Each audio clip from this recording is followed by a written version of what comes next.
Good morning, students. We were discussing about the features of economic policy pursued under planning till 1991 in my earlier videos. And we have discussed 5 features of the future economic policy. Now,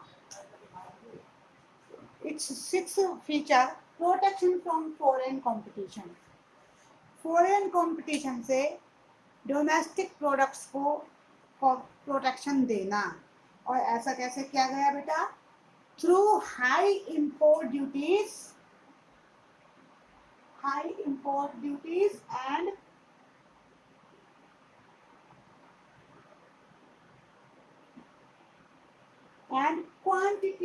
quantitative restrictions.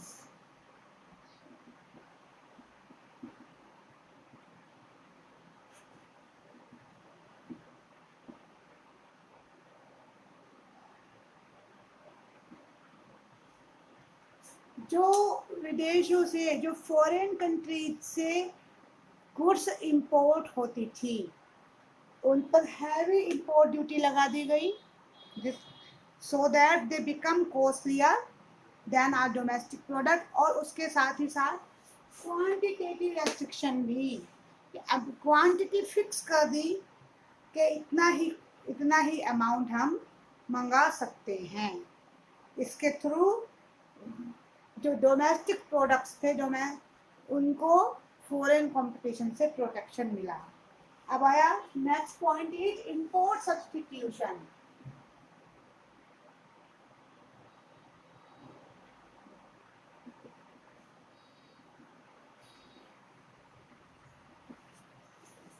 Import substitution was the another feature of economic policy. What is import substitution? Means कि जो goods हम foreign country से import करते थे, उन्हें foreign country से import करने के बदले अपने ही देश में प्रोड्यूस करना. और ऐसा क्यों किया गया बेटा? इसके पीछे का बेसिक आइडिया क्या था? बेसिक आइडिया था to save foreign exchange.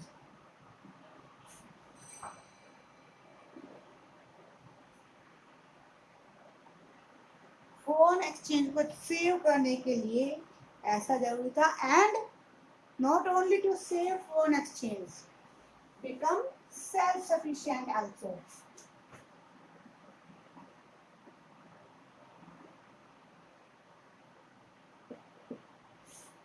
Obviously beta, when we produce those goods in our home which we import from other countries, we become self-sufficient.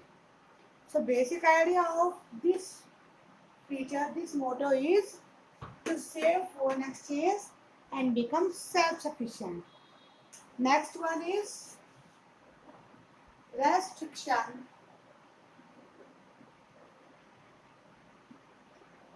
on foreign capital.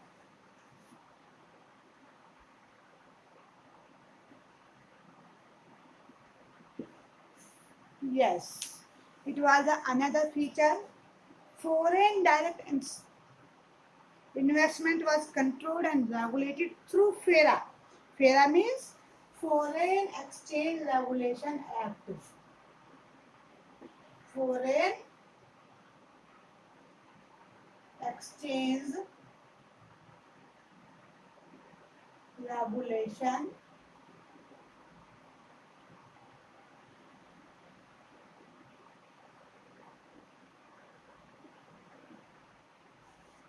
इस एक्ट के through foreign capital को, foreign direct investment को India में restricted कर दिया गया.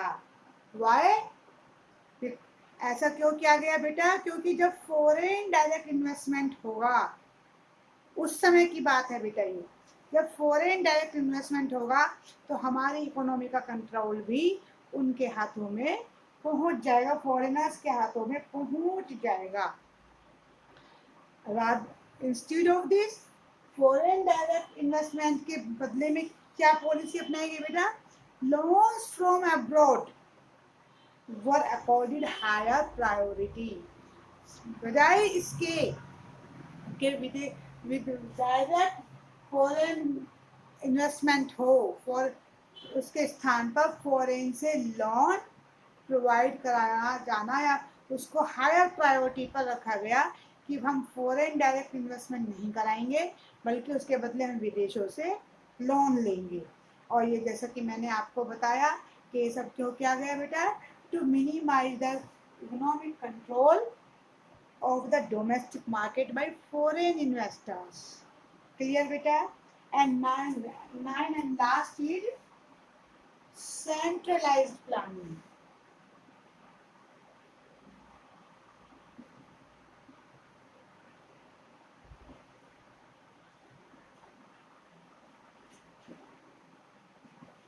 Yes beta. Centralized planning means planning of growth and development at the state level were aligned to centralized planning. यानी जो स्टेट लेवल पर जो ग्रोथ एंड डेवलपमेंट के प्रोग्राम्स थे, they were parallel to central planning, central level, यानी state और centre दोनों साथ में मिलकर काम कर रहे थे। यानी इसका मीन्स क्या है बेटा? The objectives of growth as specified at the state level did not contradict with the overall growth strategy as specified in the 5-year plans. और ये क्यों किया गया बेटा? कि जिससे कि जो स्टेट लेवल पर ग्रोथ और डेवलपमेंट का प्लान है वो सेंट्रल लेवल पर कॉन्ट्राडिक्ट ना हो जाए, यानी कॉम्प्रिहेंसिव प्लानिंग हो जाए। इसके बाद बेटा हम चलते हैं अपने नए टॉपिक पर, सक्सेस और अचीवमेंट ऑफ प्लानिंग।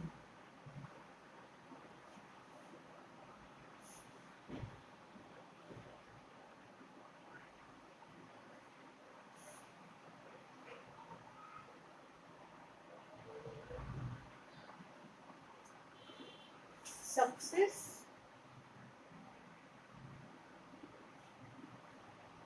और अचीवमेंट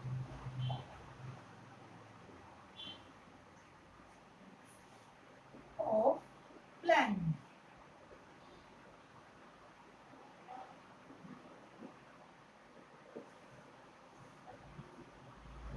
मीन्स जो 1991 से पहले तक हमारी इकोनॉमिक पॉलिसी रही उसके अचीवमेंट्स क्या क्या हुए, क्या क्या हमें सफलताएं प्राप्त हुई, क्या क्या हमें सक्सेस प्राप्त हुई।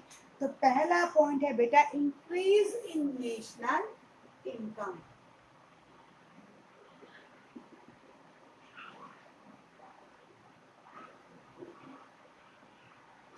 Increase in national income. Yes बेटा, increase in national income means कि जो हमने इकोनॉमिक पॉलिसी अडॉप्ट की उससे हमारी नेशनल इनकम में इंक्रीमेंट हुआ, वो इंक्रीज हुई।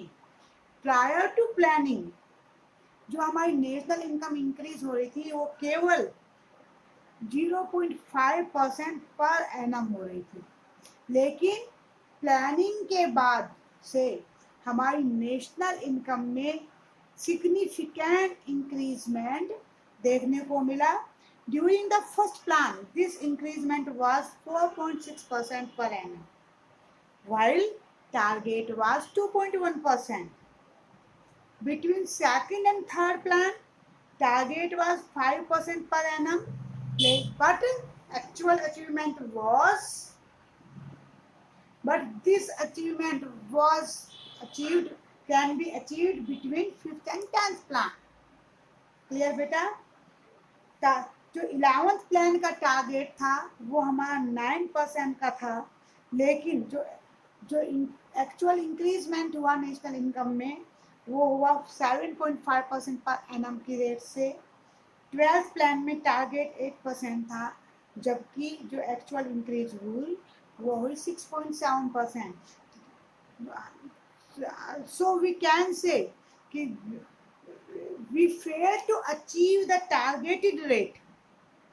यदि इस सारे एनालिसिस को हम देखें तो we can say that we failed to achieve the targeted rate in mostly in every plans, but a deadlock was broken. एक डेडलॉक तो टूट ही गया, जहां हमारी जो ग्रोथ रेट थी नेशनल इनकम की वो 0.5% पर एनम थी, वो तो टूट ही गया, क्योंकि आज भी हमारी जो 12th 5 ईयर प्लान के बाद जो हमारी इंक्रीज है वो 0.5 से बढ़कर 6.7% पर एनम हो चुकी है। एक ऐसा डेडलॉक जिसने हमारी इकोनॉमी को बुरी तरह से अपनी ग्रिप में ले लिया था, इट वाज ब्रोकन। क्लियर बेटा?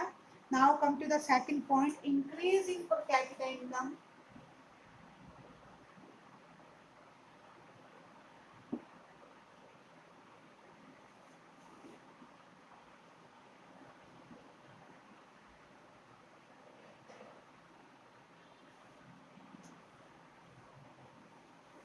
Increase in per capita income, ये बेटा समय के साथ साथ हमारी पर कैपिटा इनकम में भी एक सिग्निफिकेंट राइज देखने को मिला है। जैसे क्या था कि जो प्लानिंग से पहले का पीरियड था बेटा, उसमें केवल नाम की नोशनल नेग्लिजिबल पर कैपिटा इनकम में इंक्रीज थी, जबकि जो पीरियड ऑफ प्लानिंग में था इनिशियली जो पर कैपिटा इनकम की ग्रोथ रेट थी वो स्लो थी, केवल 2.7% ड्यूरिंग द फर्स्ट प्लान, लेकिन फिर धीरे धीरे तेजी से बढ़ी और अब ये 11th प्लान में रेट ऑफ 6% पर एनम हो गई है और 12th प्लान में ये 5.3% पर एनम है। तो rate of increase in 2016-17, rate of increase in per capita income was 5.7% per annum. Clear? और इतना सिग्निफिकेंट जो राइज हुआ है, it means greater, as you know, increase in per capita income means availability or increase in availability of goods and services in the economy. Clear or not बेटा? तो यदि पर capita income increase हो रही है, it means per capita goods of availability भी increase हो रही है, but this is an average rise. It must be noted, it must be clear in your mind that it is an average rise. Means this does not show any promise of a rise in quality of life of each and every individual. ये हमें ये promise नहीं करता कि जो ये per capita increase हो रहा है इससे देश के हर व्यक्ति की क्वालिटी ऑफ लाइफ इंक्रीज हो जाएगी, उसका लिविंग स्टैंडर्ड इंक्रीज हो जाएगा। क्यों? क्योंकि it does not account distribution of income, whether distribution of income is equal or unequal, it does not account this fact also. So it cannot be said that increase in per capita income means increase in life, quality life of each and every individual in the country. Clear beta? Thank you for today. This is enough. Till my next video, study at home and like, share and subscribe my channel. Thank you. Have a nice day.